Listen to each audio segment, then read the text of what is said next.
Hello, friends, and welcome to episode number 69 of the Latter-day Lives podcast. My name is Sean Rapier. I am your host. Thank you so much for joining us again this week.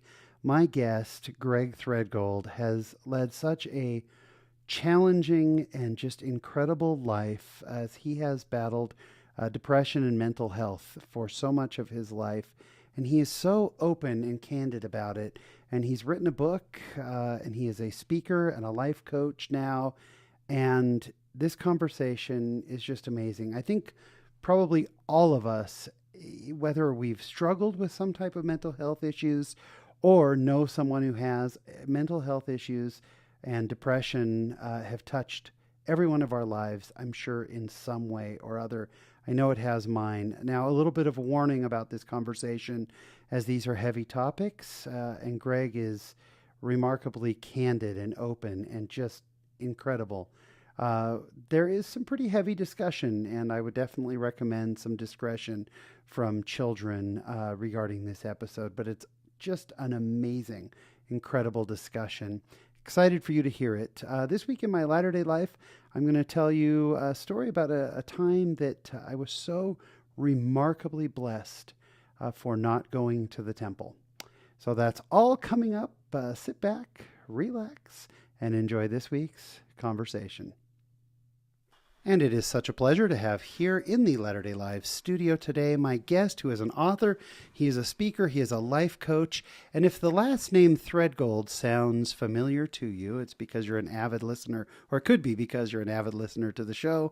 And we had Cindy Thredgold on the show a few months back, talking about her work with missionaries who pass away while on their mission, and inspired by her son Connor, and now her husband Greg Thredgold is here. So the other half. I'm not going to say the better half or worse half. Don't you dare. I'll just say the other half. Greg, welcome to the program. Thanks. It's good to be here. So glad to have you on. You reached out shortly after your wife was on, and your story is just so fantastic that I knew we had to have you on to talk to you. But before we get into kind of the things that you're most well known for, tell us a little bit about your life growing up. We got a little bit of a background when Cindy was on, but tell us a little bit about where you're from. I grew up in Ogden. Not a lot of people claim to be from Ogden, but I'm brave enough to do that. Actual Ogden. No Ogden. offense to those in Ogden, but I think it's great. Yeah. Love Ogden. But lived in the same house my whole life in Ogden. Had two older brothers that were 10 and 11 years older. So. Oh, wow. 10 and 11 years older than you. Yeah, I was the oops, as my dad referred to me. I was the ups. That's not the nicest way to refer to someone as the ups. No. Surprise sounds a little bit better than surprise. It than was the boo-boo or ups. Actually, and kind of where my story started with my father, I knew he loved me, but he hated the name Greg, and so his nicknames for me were Crummy and Dummy. Crummy and Dummy? And ups. So he never called me Greg my entire life. And how did that affect you? Was that like, did you think he's just joking, or did you feel like you were crummy and dummy? Definitely felt it. I think that's where the depression started and the self-esteem issues started. And my brothers were more like uncles because by the time I was 10, they were gone. Yeah. They were gone and on their, in college. And did you feel close to them growing up, or was it more like an uncle, distant? They're like uncles. And then it was just you, no more kids. And it was just me. Wow, so it was almost like being an only child in a lot of ways. Very much. Oh, wow. Greg. Very much like it. And, my dad was a workaholic. He worked his full-time job, and then he was a professional referee. For what sport? He did basketball, baseball, and football. Yeah. Did softball. But he'd take off on Friday night, and they'd do a high school game in Montana or Wyoming, and then they'd do the college game on Saturday, his crew. Wow. And so he wasn't around much. He was gone a lot. He was gone all the time. Were you raised in the church? Was your family Latter-day Saint family? On paper. Yeah. My mom and dad were. And then... the only time I could spend with my dad was on Sundays, and so that was the golf or tennis. We wouldn't play tennis together, but I'd play with my friend, and he'd play with his buddy. But my brother got home from his mission when I was about 11 and gave me kind of a kick in the behind and said, "You need to get to church, future deacon."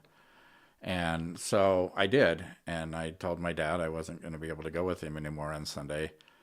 And he didn't come out and say it, but he kind of gave me this look like, "Okay, we're done." And then when I got ready to go on a mission, we sat on the back stairs of Arctic Circle in Ogden for 2 hours, and he tried to offer me everything in the world not to go. He really did not want you to go on a mission. Was No. he opposed to your brother going too, or just you? Yes. Oh, yes. I had one brother that went and one didn't, and so the one that didn't go was his favorite. And yeah, my brother had wanted to go to BYU, and Dad spent the same amount of time talking him out of going to BYU. Was your dad just really adversarial toward the church generally, or Yes. was it just missions and BYU? Oh, no, it was the church. I think it was the church. He grew up, my grandparents were amazing people, Yeah. but they really forced their kids to go to church. Oh, right. And didn't give them any leniency. And as soon as a couple of years after they all got out, my parents were married in the temple. Yeah. But within about 4 or 5 years of all three of those kids getting out of the house, they were immediately inactive. All of them. All of them. I've heard this before, that there's kind of an every other generation thing. My parents forced me to go to church, so I'm not going to, and I don't want you to go to church. Yeah. And then the next generation becomes, my parents didn't have me go to church, so I'm going to force you, and that can become a thing. And my grandparents would they'd visit all their kids every Sunday, and I knew I was going to get a personal priesthood interview with my grandfather. And It was going to be really strict. So your grandfather was still really bringing the church into your life. Yeah, and he was going to, "Did you go to church today? And what did you learn?" And I had to have it all for him. One story I have to tell. I don't know if I've ever told this on a podcast. My dad takes credit for starting World War II. What? It was his fault. He was about 15 years old. 15 or 16, and he woke up one Sunday morning and said, "I'm not going to church." He said, "What's the worst thing I can do?" He said, "I'm going to go to a movie."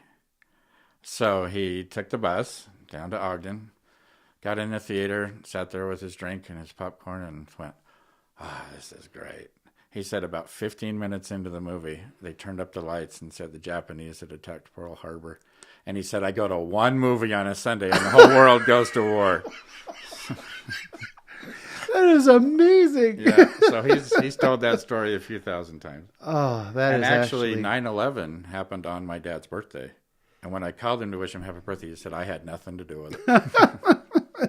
So your dad is known for major events. He's known for big time events happening. So one of the themes we're going to get into, and maybe the theme you're most well known for, correct me if I'm wrong, but is kind of your battle with depression and how you've been able to successfully battle that. I would never want to say overcome. From what I know of depression, to completely say it's behind me, I'm assuming it's a constant battle, if that's fair to say. But when you were younger, sorry, I'm going to adjust the camera a little bit here.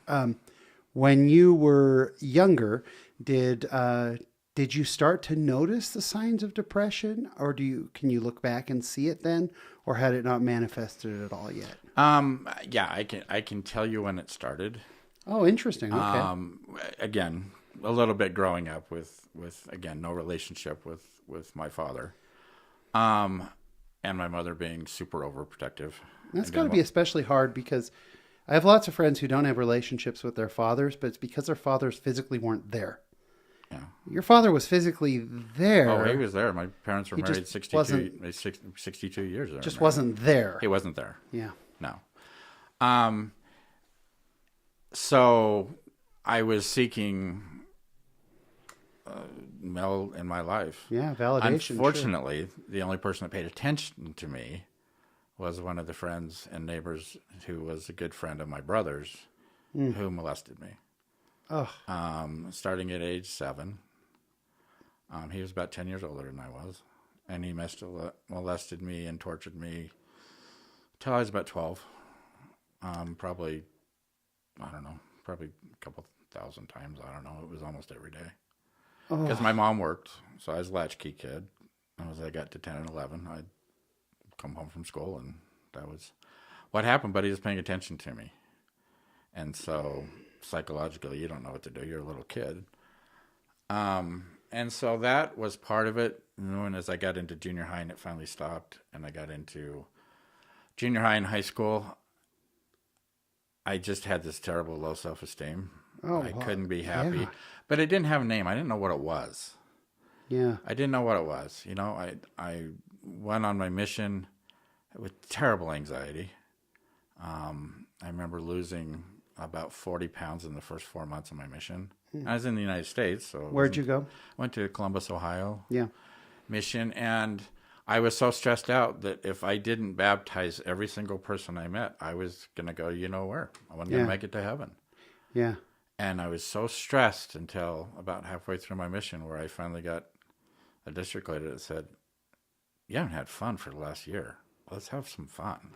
Work hard, play hard. I hadn't played. And so the second half of my mission was fun. Still dealing with the depression and where I think today, knowing that I probably wouldn't have been able to go. Yeah. What, going back to the young man who molested you. Yeah. How long did it take for you to finally reconcile that whole thing, to let go of my understanding, and I don't know very much about, and fortunately I've been very blessed to not have to know very much about molestation, but my understanding, or what I do know of it, is that the confusion is one of the biggest parts of it. It's the, did I cause it? Did I play a role in it? Did I make him think that this was okay? Was it okay? What does it say about me? What does it say about him? All these different disparate feelings. When were you able to kind of face that and process that? 5 years ago. 5 years ago. So you carried that. It took 45 years. You carried that weight that many years. Mm-hmm. Oh, Greg. And part of dealing with that was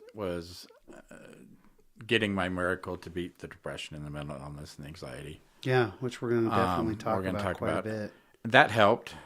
Yeah. And it really hasn't been an issue since. I think I was able to, his father later committed suicide. And I think his father probably molested him. I don't know that for sure. Yeah, but there was something going on. There was something going on. And for it to last for that long, my goodness, Greg. I can't even imagine that kind of pain. That is that's horrifying to me. I think a lot of those years it was blocked out. It was... You just kind of shut down. It's kind of like shut down. And I went through a lot of therapists with my anxiety. And with a lot of them, that's all they wanted to talk about. I'm like, no, I want to talk about how to plan next year. Yeah. But they just want to talk about when I was 7. It's kind of hard. And the scary thing is I don't know, I know about me, I could describe the room. I could describe what he was wearing most of the time. I could tell you the smell of the room. I could tell you where everything was, the colors of the paint, colors of the carpet. I could tell you everything. Because it happens so much. And how horrifying. Greg, this is so, well, when you talk about your relationship with your father and you talk about the molestation and what happened with this other person on your street, and then suddenly you're dealing with issues of depression. Yeah. Yeah. This is not like the shocking outcome. No, it's pretty much the next thing. Now you've spent a lot of time studying depression, a lot about it. There is a nurture component, which was what we're talking about. There's your relationship with your father. There's what happened, the trauma when you were younger.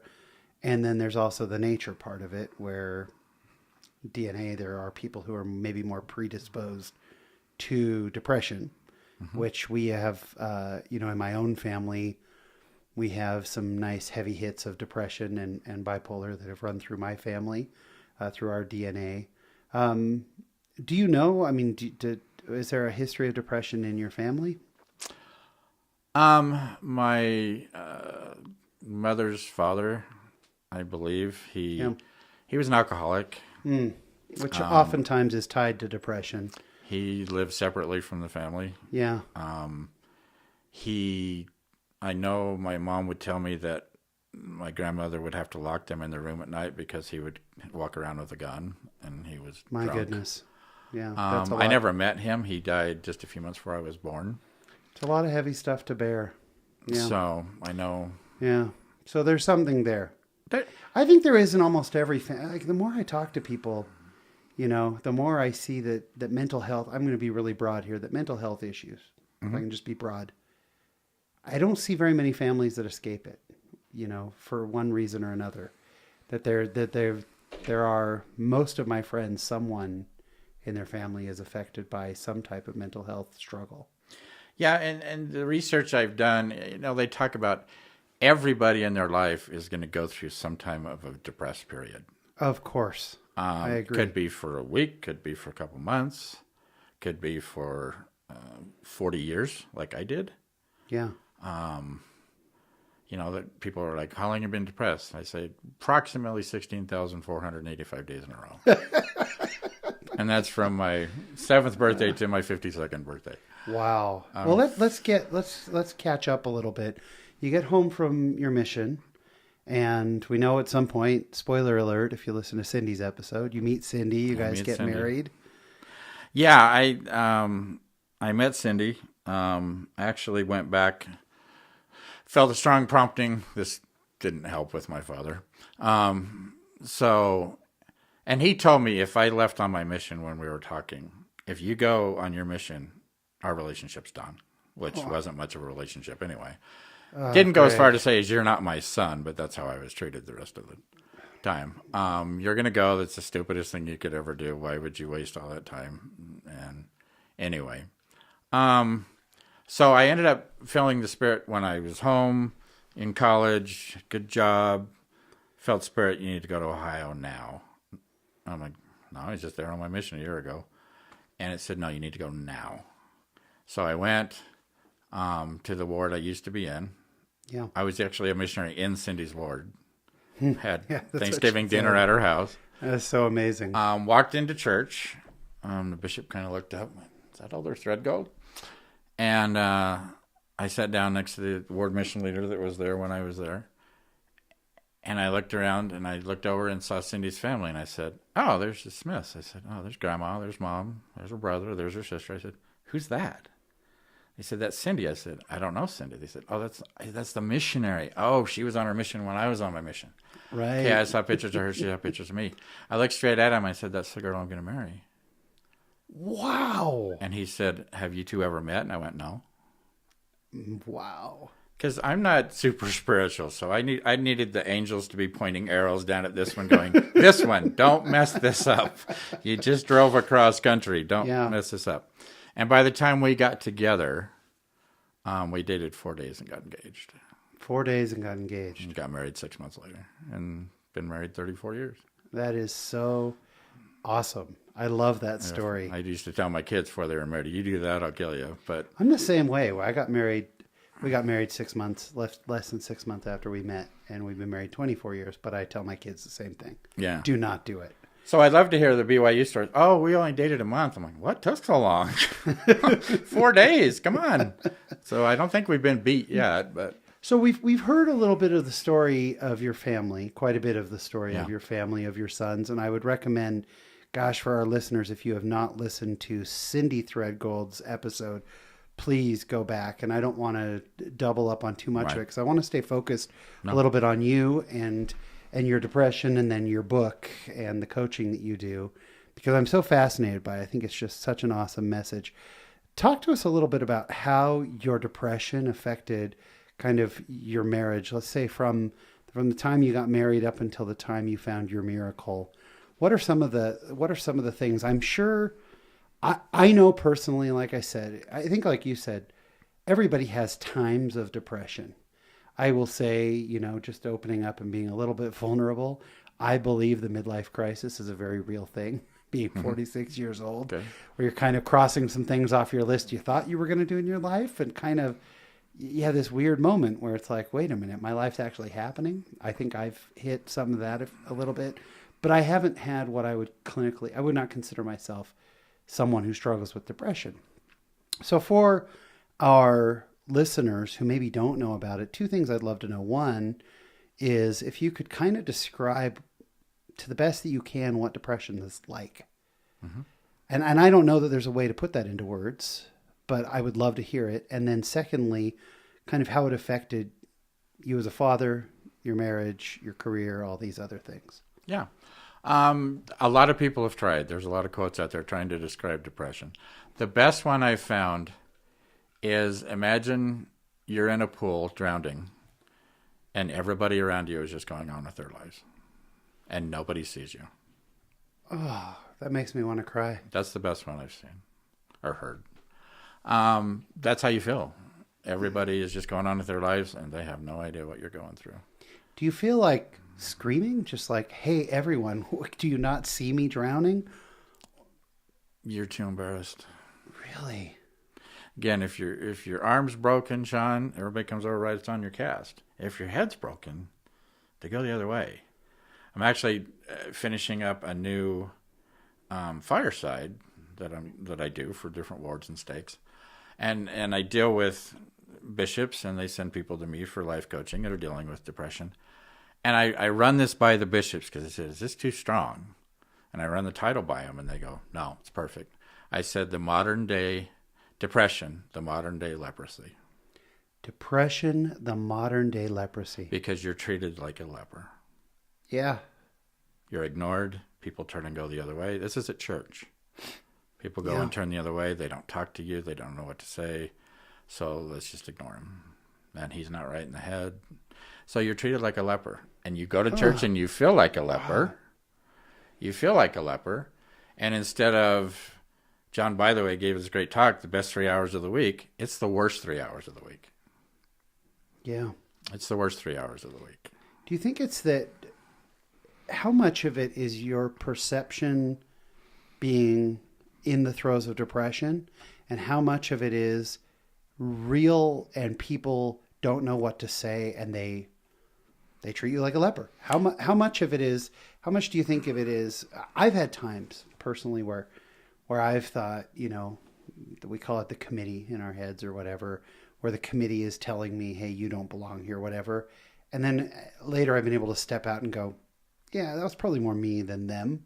Other times I know I've seen people struggling with things that I have turned the other way because I didn't know what to say. Yeah. I'd say it's 25% perception. And 75%? Yeah. I believe it's real. I know it's real. I know for a fact. Real. It's absolutely real. I've had one person, let's just say church families, my whole life. Yeah. I've had one person, one friend, come to me my entire life and say, Greg, I want to be your friend and I want to be there and help you, but I don't know how to talk to you. You look angry.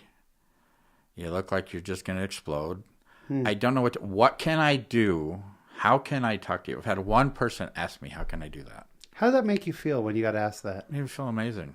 And he and I have a bond, and that was probably 20 years ago he asked me that. We have a bond today that we're still dear friends. I often talk about when my brother passed away, my best friend, one of my best friends, Jason, who had been a business partner of mine, he showed up the day my brother passed away. He showed up with a case of Diet Coke, a plant, and a watermelon. And he said, I have no idea what to do, but I needed to do something. Yeah. It still brings tears to my eyes. He's still one of my closest friends. And I love that he acknowledged that. He said, I don't know. I think we don't know. I don't know how to deal with people in the throes of depression. But the fact that he went and that you meant enough to him, that he showed enough love to you to ask you, how do I be your friend? How do I help you? How do I serve you? How do I talk to you?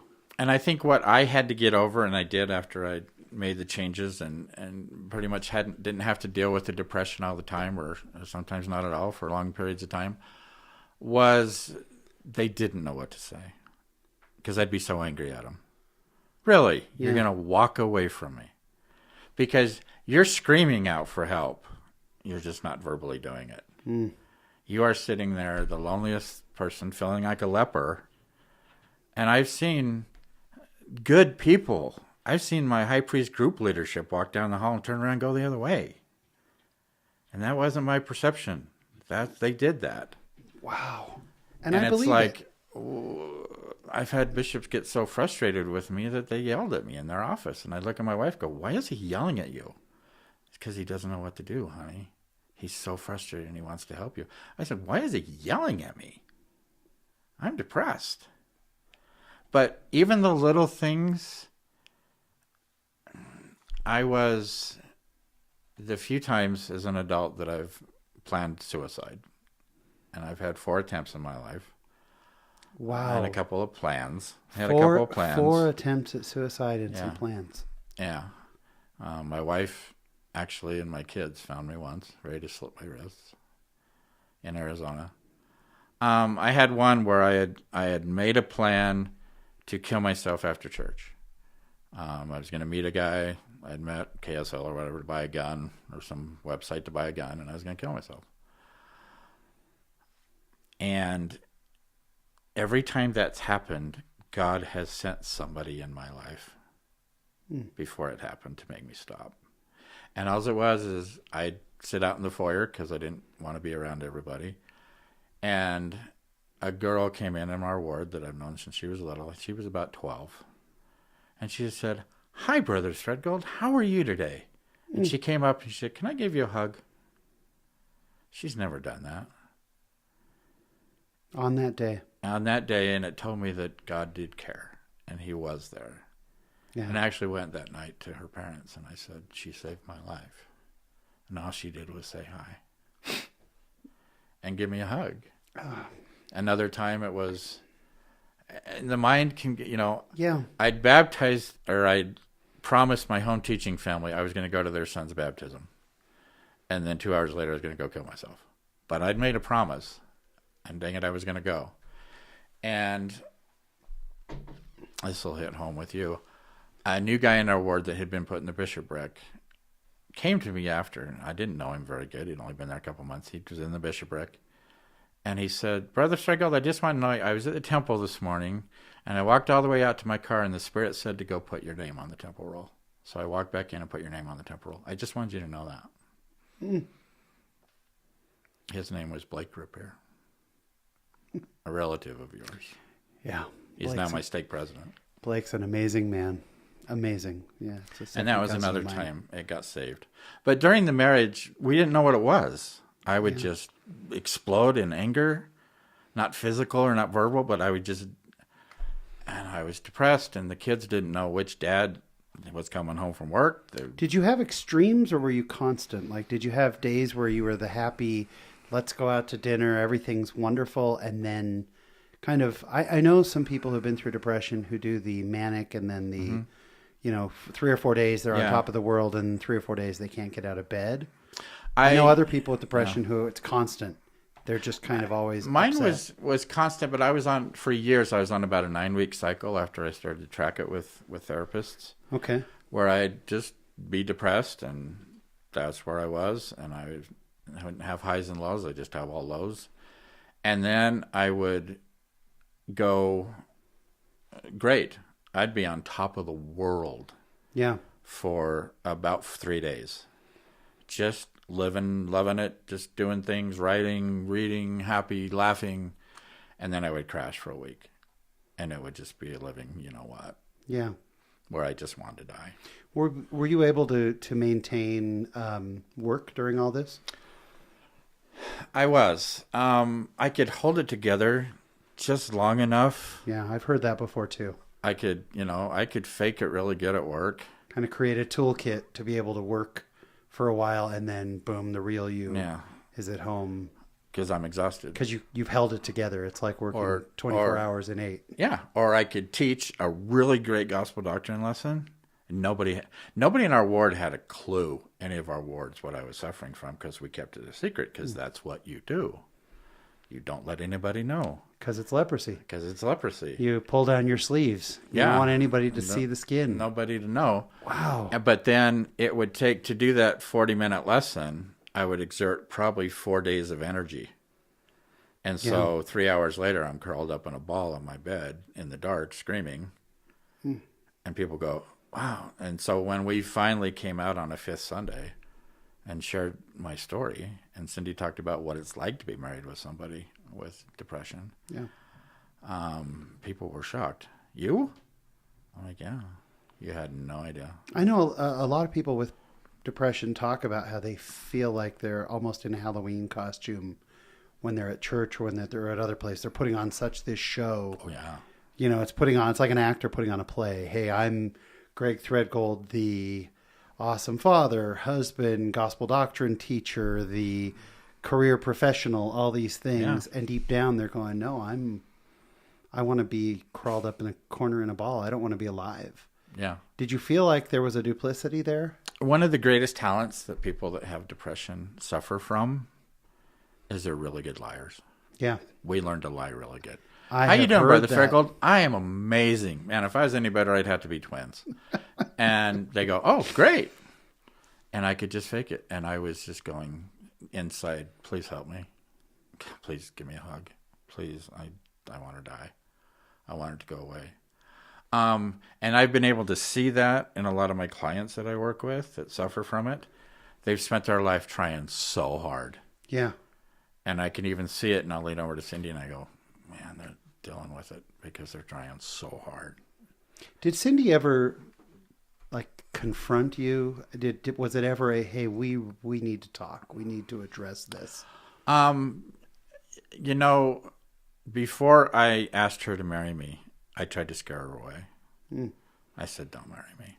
You don't want this baggage. I told her everything I was dealing with. I said, please. And she actually, we talked. Cindy would get to the point where she would remind me, you know what? Me and the boys are going through hell too. This isn't all just about you. Sorry if I'm not supposed to swear. No, but that's what she'd say. No, by the way, depression, everything I've heard, hell might be the most apt word, so that's okay. And she'd go, this isn't all about you. We're going through it too. Did that help? So she put me in my place. Did that help or did it hurt? Did it make you feel worse about yourself? Coming from her, it helped. Yeah, okay, I could see that. She's like, you got to understand what we're going through. Yeah, that makes sense. And she actually had a high councilman asked her one day, why do you stay? Why don't you just... Because I'd tell her, I said, honey, if you want to pack the kids and leave, I'm never going to hate you a minute for it. I'll understand. If you just want to go. I mean, hundreds of times I told her that. Greg, the pain I hear from you, wow. And here's her answer. And the listeners need to really hear this if they're in this situation. And every situation is different, so I'm just speaking about our situation.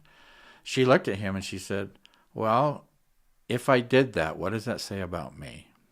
And he's not always going to be this way.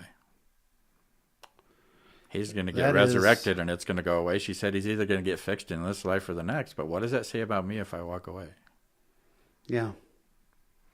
And so... Your wife is amazing. I mean, just amazing. And you're amazing, Greg. And I think it's important to note here that there are times where a spouse does need to leave. Yeah. That's right. And there are people with mental health issues where it is not healthy for them to stay and it's not healthy for the kids. So I want to make sure to recognize in your specific situation that was right. Yeah, and that's why I said I'm talking about my situation. Yes, but no one should take that as I should never leave. No. There are times where they need to leave. It's the right thing, they need to leave. You had something where, like, as if you're not dealing with enough, and again, I don't know that we need to go into tons of detail on this because, again, go back to Cindy's episode. But a few years back, and I don't remember how long it's been now, but you lost your son, Connor. And I have cried more tears than you know about that situation. Where were you in the process of getting healthy when you lost Connor?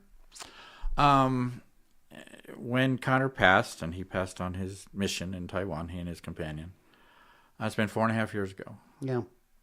Doesn't seem like that, but it's been 4.5 years ago. I was in the best place I'd been in my entire life when it happened. Do you look back at that now and see God prepping you for this then? Oh, yeah. It was like, and for a long time, why is this taking so long? I did 45 different medications over the years.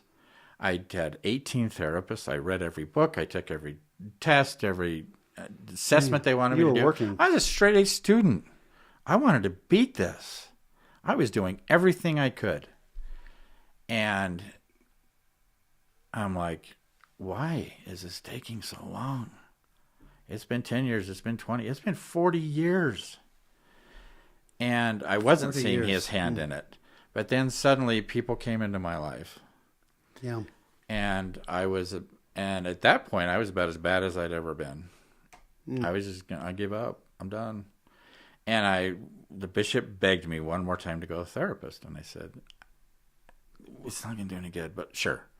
Because I can play the game and I can tell them my story and I can lie and I know just what they want to hear. Therapy. I know how to play the game. Right. I know how to play the game. I'd been in 4 mental institutions. Really? Yeah, I'd been in 4 mental institutions over the years and most of those times I was taken there against my will by home teachers or by somebody in the bishopric that would pick me up and put me in their truck and take me because I was a danger to myself and I was out of control. Because my anxiety grew into paranoia. And so the point that I got better, I was paranoid. Holding a job was almost impossible. I got my dream job. I'd worked my whole career to get this job. Had the second biggest office in the company and running the customer service for this big conglomerate company. And I called my wife and I said, either I quit and go to the emergency or go to the psychiatric unit right now or I'm going to kill myself. And I walked away. And just walked away from it. I'd never quit a job in my life. Wow. And I just said, I'd been in the bathroom for a week crying, trying to, okay, I can go back out for 10 more minutes. Every discussion was about me. Every meeting was about me. They were talking about me. I was so paranoid. I couldn't hardly go outside. And it's all totally real to you. I mean, it's real. Every helicopter in the sky was following me. Every cop car is following me. Every conversation is about me. Yeah. I was just totally paranoid. It was out of control. One therapist said it was borderline schizophrenia.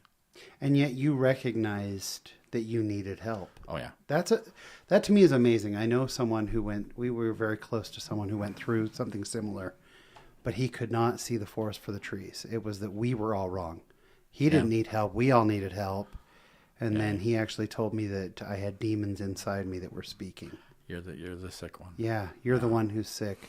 But you were able, what a tender mercy. No. Can I just tell you, what a tender mercy of God that you saw that you needed the help. That's borderline miracle. A lot of the clients I work with, do you really want to die or you just want the pain to stop?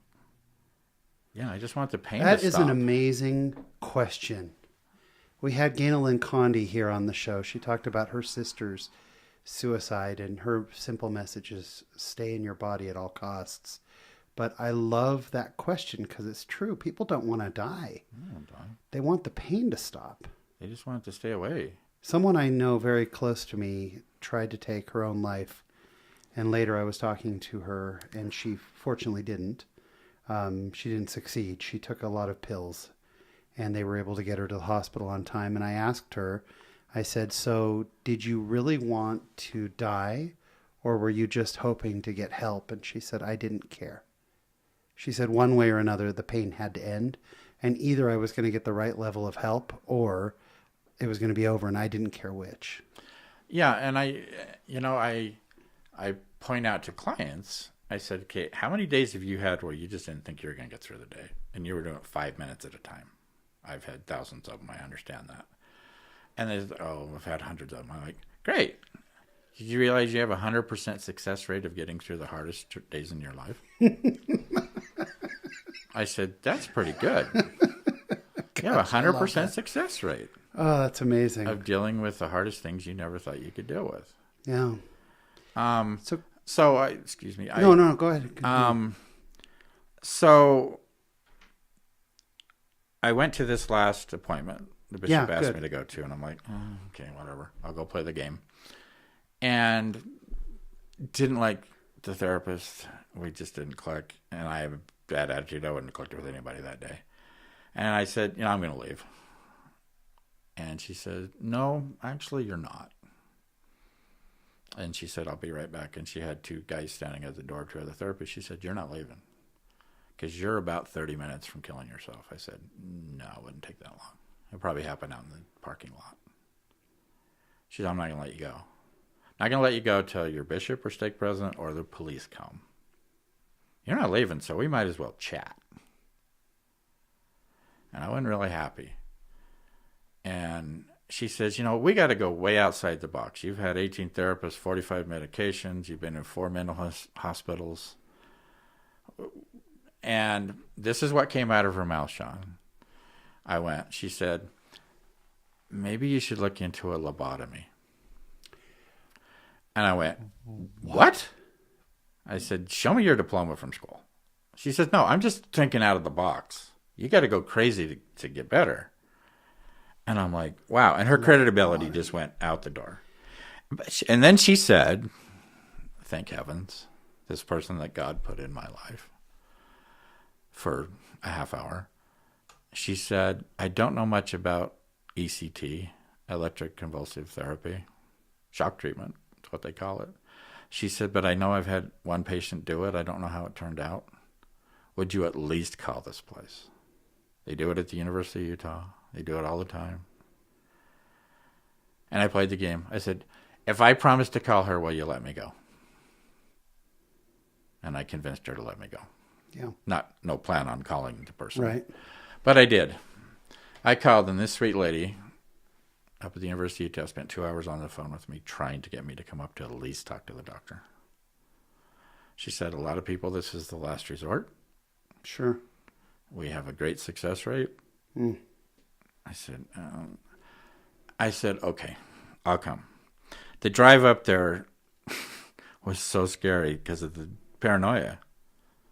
The cops are following me. The helicopter's in the sky. We almost didn't get there. Cindy was driving me up there. Everybody's coming together to Everybody's bring here. this They great come. plan. It's Here this they great come. plot. They're coming to get me. I don't know who they are, but and they're coming to get me. a suggestion of a lobotomy doesn't help paranoia. No. And then just electrotherapy. I mean, just hearing that. All I could think was Frankenstein. I could think Frankenstein, right? I think who wouldn't be paranoid at that point? And we went up and talked to this amazing doctor and psychiatrist who'd done it for years. And actually, we found out from my brother that my dad had this in his 60s. After he retired, he had a stroke, and he couldn't talk or do anything. He was numb. And he went through about 3 or 4 procedures, and he was like a new man. Wow. And so the doctor found that out, and he went, you'll probably be a really good candidate if your dad did good. And he'd actually done the procedures because we told him about when it was, and he said, I would have been starting out. That's amazing.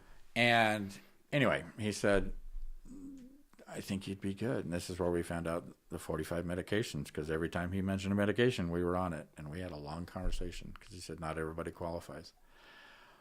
So I said, sure, why not? And our insurance didn't pay for it, so some insurance does. But it was expensive. And I said, I don't know what else to do. But I felt right. Yeah. And we actually had to have my ward, we actually presented it to the ward council, the bishop did with us, because I wasn't going to be able to drive. I was going to be able to work. This was going to take about 8 weeks. Wow. And I had to be babysat 24 hours a day during the process. So I had to have members of the high priest group come and babysit me every hour a day while Cindy went to work. Craig, that's amazing. So I I was supposed to go through 12 sessions. And different people in the ward would take me up there. And it's literally shock. I mean, it's literally they put discs on your head, and it's very scientific. They do over 100,000 treatments a year up there, and they have great success. It's so amazing. The doctor calls me one of their poster children. And he actually ordered my book when he found out that I'd written a book. He bought it for all the patients up there and all his staff. And I went through 7 treatments. Nothing. Except a big headache. I don't remember a lot of it. Yeah. Because memory loss is one of the things. And to understand it, they give you a seizure. They give you a huge seizure. They totally paralyze your entire body with the medicine because of the amount of electricity that's going in your head. Sure. And they put a tourniquet on your wrist, and he can feel the seizure go in your brain and come back out, and the electricity go in. That's how he tells how strong it was. Yeah. Well, I went through 7 treatments, a couple a week, nothing. I went, man, this is bad. It's not going to work. The 8th treatment, wow, I feel a little better. Really? I'm like, wow, I'm kind of feel a little better. And every treatment since that, and I went through them, got to the 12th one, and it was gone. I was a new guy. Rebooting your brain is what he calls it. We reboot your brain. We put new lines in your brain. Wow. And the reason I did it, because he says, if we do this and it works, you'll improve. I said, well, a little bit. He said, no. If it completely works, no, it's gone. And this was 5 years ago. It's 5 years ago. I was actually close to 6. So what has the last 5 or 6 years been like compared to the first, 45, 50? I don't know. 50 years, 50 years. First 50 years. Night and day.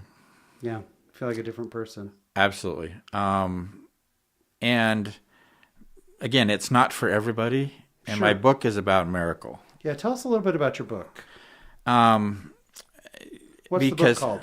It's called The Depression Miracle. The Depression Miracle.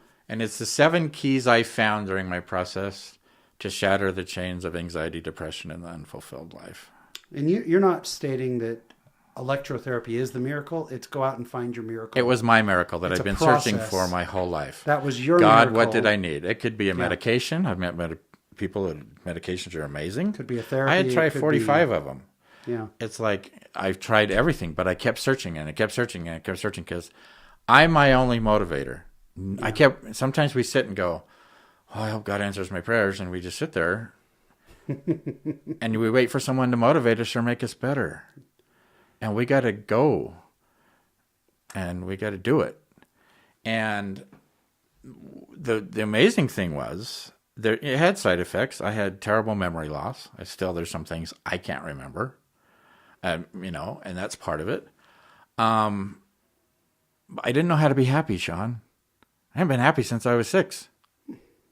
I didn't know what happiness was. All I knew is I woke up and the panic attacks were gone. I've had 4 panic attacks in the last 6 years. And I used to have 65 a day. The last one I had about a couple months ago, I actually laughed. I said, and I don't make light of it because I've had so many, but I said, I'm having a panic attack. This is the most ridiculous thing in the world. Wow. And I've been depressed maybe 3 days. And some of that was situational. Sure. Cindy came home and I said, because they said, if you start to slide backwards, come back and get more treatments. I've been depressed more than 3 days in the past 5 years. And I've, because if you start to go backwards, they need to get you in for more treatments. Right. And most people have to get other treatments. My miracle, I have never been back in 6 years. So if you can encapsulate like a central theme in your book, I know there are a lot of steps to it and maybe there's not one central theme. But what I hear from you, and I've watched some of the YouTube video of you speaking, and I've read on your website. I haven't read your book, but of your message. One of the things that I get from you is don't give up. Yeah. Don't give up. It's there. The miracle is there. Does that sound right or no? Miracles happen every day. Yeah. Every day. And if you don't see miracles that have happened in your life, maybe you need to get a new definition of what a miracle is. Yeah. Because they happen every day. And part of it, the keys, we need to, one of them is to get out and serve other people. That's not what you want to do when you're depressed. But it sure makes you feel good when you take your eyes off yourself for a little while. Why isn't that true? I go help on a service project, and Amen. It's like, wow, okay, now I'm back home and I'm back into myself. And it's to have patience and perseverance, and also in the book I have a list. Once I started to study people that had mental illness problems, Abraham Lincoln, Barbara Bush, Beethoven, Michelangelo. Wow.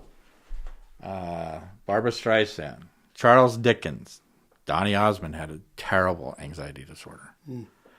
Thomas Edison, Sir Anthony Hopkins, Winston Churchill, Ernest Hemingway, Jim Carrey, George Washington, Oprah Winfrey, Will Smith. It's amazing. So if you come in my office, I have pictures of a lot of those people, and they're like, what are those? I said, that's the group. You're part of this You're group. part of the group. It's pretty cool. And that they didn't do these things because they had mental illness. They did them in spite of it. Interesting. And they were better at it. Yeah. You asked about, did I see God's plan in this whole thing? No. But once I learned how to be happy, and I learned that through another miracle of meeting my life coach.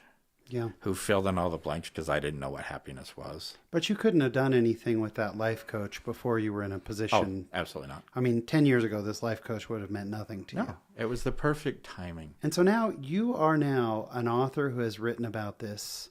You're out paving the way. You're a speaker. You're a life coach yourself. If people want to connect with you, what's the best way for them to find you and connect with you? Best way is gregthredgold.com. And it's Thred. Yes. Gold. No A in there. It's just like threading gold, but without the A. Without the A. gregthredgold.com. gregthredgold.com. There's a lot of free resources on there. There's other podcast interviews I've done. One of the biggest things I put together was a little sheet that says how to talk to someone who's depressed. Gosh, what to say, helpful. What not to say. The do's and don'ts. Awesome. Instead of this, say this. Because the times I was told, well, just be happy. It's all in your head. Well, yeah, actually, it is all in my head. That doesn't make it. So brain cancer is all in your head. Yeah. Oh, it's those medications you're taking. Know? Why are you taking medications? Don't take medications. Come on.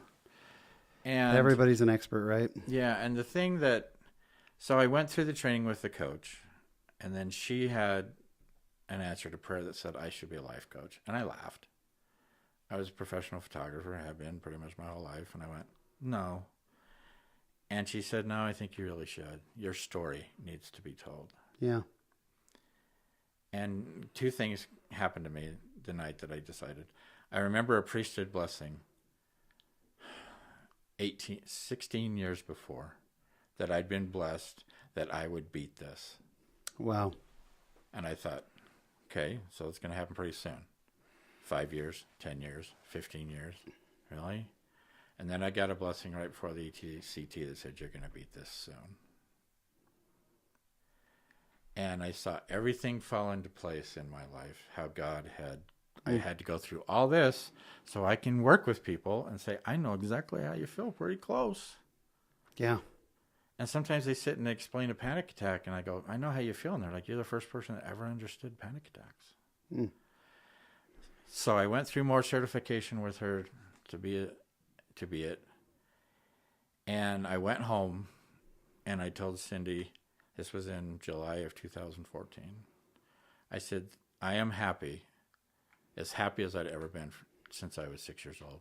Everything is so good right now. And 3 weeks later, Connor died. And everybody was calling the bishop worried about me because he's going to kill himself too.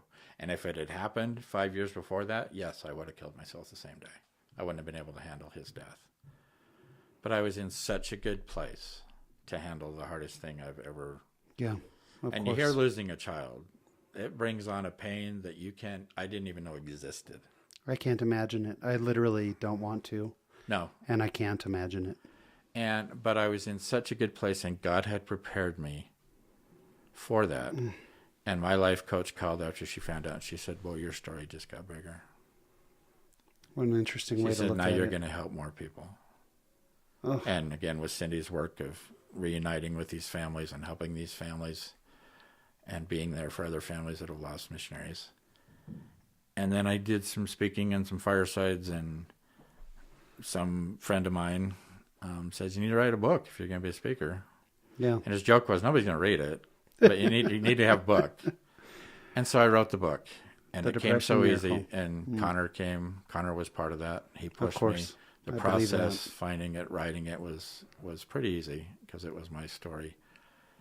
And I thought, okay, now I can go back to being a photographer. And the book, its first week on Amazon, went #1 in 7 different countries. And it just changed, and suddenly there were book trips and radio and TV. And here you are. And helping other people. It's awesome. But, Greg, it's put you on such a cool path. I mean, it's amazing. It really is. I want to close things up with 2 questions. Yeah. There's one that we ask all of our guests, but there's a second one that's just for you. There are people listening right now who someone in their life is struggling with depression. And there are people who are listening right now who are struggling with depression. If you had a 30-second message for each of them, the one golden nugget, maybe something that you could say, both to someone who loves someone struggling with depression and people with depression, can you make it that succinct, one major message? To those suffering from depression, God's not mad at you. The universe isn't taking this out on you. This is a classroom you're going through in your life. We all have different classrooms. Change it, the question from why is this happening to me to what am I supposed to learn from this? The minute I did that, things changed. And I was on the road to my miracle. Your miracle's out there. You don't have to do this alone. There's a miracle. God's timing is perfect. It never happens too soon, and it never happens too late. Yeah. It happens right when it's supposed to, as it did for me. Wow. To those caregivers, talk openly about your feelings. That's hard to do sometimes. The shock of this book is how many caregivers have written to me and emailed me and said, for the first time I understand what their life is like. And it was written more to people dealing with depression, but it's been such a help to caregivers. Understand that you've been put in a position of trust, that God has put you in a position of trust to help these people. Yeah. They're in there. Mm-hmm. I know they act like they're mean and sad and given up, but they're in there, and they can beat it. The miracle's out there. Pray for a miracle. I love this all. Greg, I could talk to you for the next 10 hours, but we're about out of time. We're going to close with the same question I ask all of our guests, and I'll be fascinated to hear your answer through the lens of everything we've discussed, and that is, what does being a member of the church mean to you?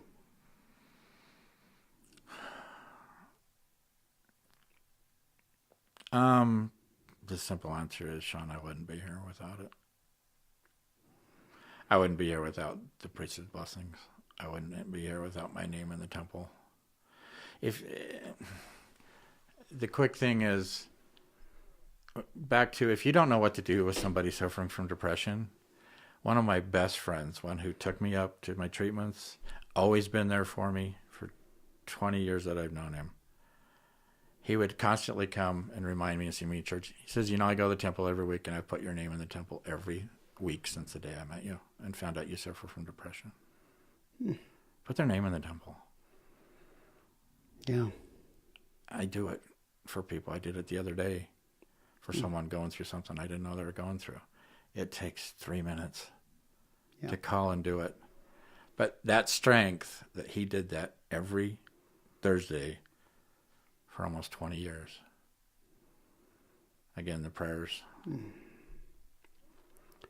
I've asked that question of almost 70 guests now. And I've had multiple guests say I wouldn't be here without it. And I've had multiple guests say it's everything. You saying you wouldn't be here without it just brought a very different tone to that question. It's very real. Author of the book, The Depression Miracle. Check it out. You can go to gregthredgold.com. Again, that's THREDGOLD.com.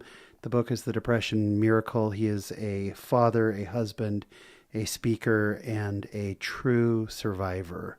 Greg, thank you so much for coming in and sharing your latter-day life with us. Appreciate it. Thanks, Sean. My very special thanks to Greg Thredgold for coming on. What an amazing guy. To be that open and candid. And I know that in some way or other, mental health issues have touched every one of our lives, whether it's a friend or a coworker or a family member or maybe ourselves. And for Greg to be so open and candid, what a blessing it is. Thank you, Greg. And thank you also to Cindy, who's such a supporter of the show. Greg's wonderful wife, who was on a few months back. What an incredible couple. And what a blessing it is to have gotten to talk to both of them. So my special, special thanks to you. This week in my latter-day life, as Greg was talking about needing angels, people who the Lord sent into his life at the right time, I was reminded of a time a few years back. I was working for a different company at the time and traveling a lot, and I was at their headquarters, and their headquarters was not very far from a temple. This was, again, a different company than where I am now, but it was pretty close to a temple, and I just, when you feel the need to go to the temple, I really wanted to go to the temple that week. And so I had actually brought my temple clothes with me and my recommend, and I wanted to get off work right at 5 o'clock and immediately go to the temple and do a session. So work ended, and but before that, earlier that day, a coworker of mine had come up to me and he said, "Hey, I know you're in town. I don't have any plans tonight. Do you maybe want to go out and get some food?" And this was a coworker I love. I love this guy. Good guy. And I said, I'm actually kind of busy tonight. I kind of got something going on. And he goes, "Well, if that changes, I'd love to go out to dinner and hang out." And I had known this guy for quite a while. And I said, "No problem." But I was focused. I am going to the temple.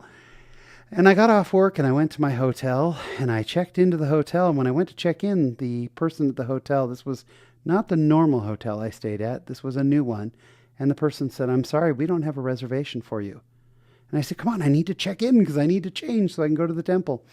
And we figured out that I had actually booked for the same hotel chain on the other side of town. Oh, so I quickly got in my car and jammed all the way over to the new hotel, got checked in, and went in to change and put on all of my church clothes and everything. And as I got to the car, I'd never been to this temple before. And so I called the temple to see what time the last session was. And by this time, it was probably 6:15, something like that.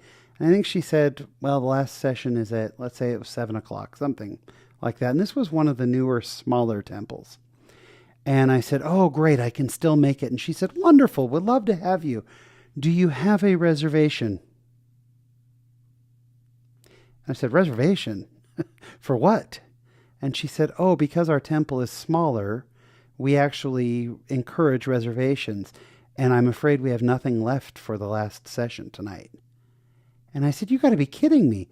I mean, I've never even heard of this." She said, "You could show up, but we usually are way overbooked. And so you probably won't get in for a session tonight." And dejected, man, I took off my shirt and everything and changed into some shorts and a t-shirt and thought, well, now what? Well, I'll call my friend. So I called my friend and we agreed to meet for dinner. And as I was driving over, I was so bugged and I was praying and I was saying, "Heavenly Father, why on earth am I trying so hard to go to the temple and it's just not working out? Why?" It made no sense to me. But I got together with my friend and I actually ended up picking him up and then we went out to dinner. While we were at dinner, he had recently moved. And while we were at dinner, he started telling me about how difficult it had been and how he missed his friends and family that were left behind and how lonely it is. And then the conversation felt like it took a deeper and maybe darker turn as he began to tell me that he had been dealing with feeling lonely and empty by drinking. And it had started, like it does, just a few beers here and there, whatever. And then it had become more and more and more. And that every night now he drinks himself to sleep. And how painful that is. And then we finished dinner and we went and sat in the car and I drove over to his apartment. We sat out in front of his apartment and he continued to tell me how he didn't have friends and didn't have a social life and didn't know what to do. And how every night he would just drink to deal with the pain and how lonely he was. And then he turned to me and he said, "Sean, I don't want to live anymore. And I'm really thinking about ending my own life." And this was so shocking to me. This was a happy guy. This was a good guy. How could he possibly think about ending his life? Didn't he know how important he was to me and to so many others? And I cried and he cried, and we truly mourned with those who mourned. We both sat there just crying, and I couldn't believe what I was hearing. We talked for about another hour and a half sitting out in my car, and the next day I gathered up some of my friends there at the office, and we talked about how we could better incorporate him in. And he and I continued to touch base, and he kind of put together a plan for how he was going to stop with all the drinking and hopefully put a life together. And he did. And every time I talked to him later, he got happier and happier, and we still stay in touch, even though I'm at a different company. And, these are short parts of our lives. He now has built out his own life there and has a lot of friends and a great support system. But in that time that he was lonely and low, he did not want to live anymore. And while I was sitting in the car, he told me he felt alone and insignificant, like no one knew who he was. I told him what had happened that night with the temple. And I told him in no uncertain terms that God had said, there's something more important than your work on the other side of the veil. And he's familiar with our church. He knew what temple work was. I said, tonight you are much more important than that other work. And God sent me here. And that's why I'm here. And he agreed. And I recommended that he go to church, and I recommended that he read the Book of Mormon, with which he was very familiar, and that made him smile. And but sure enough, he now seems to be doing great. All I know is that night I was sent there for him. God has places for us to go. He has things for us to do. The question is, are we looking to be his angels? Are we opening up our hearts and minds and preparing ourselves so that we can go out and in some small way serve someone? Because it could be my friend, it could be Greg, and it may be me or one of my family members. And I'd sure be grateful if when someone I love really needs help, that you would be someone that would be there, or that I would be someone that would be there for them. And that's what's happening this week in my latter-day life. Thank you so much for tuning in. We sure appreciate it. Hey, it's Thanksgiving week. What a wonderful week to be grateful. I'm so grateful for all of you and for all the feedback I get, the messages I get from you, and that you continue to listen every single week. Have a wonderful Thanksgiving. And remember, as always, there is a great, big, beautiful world out there. So go be in it, just not of it. Thanks for listening.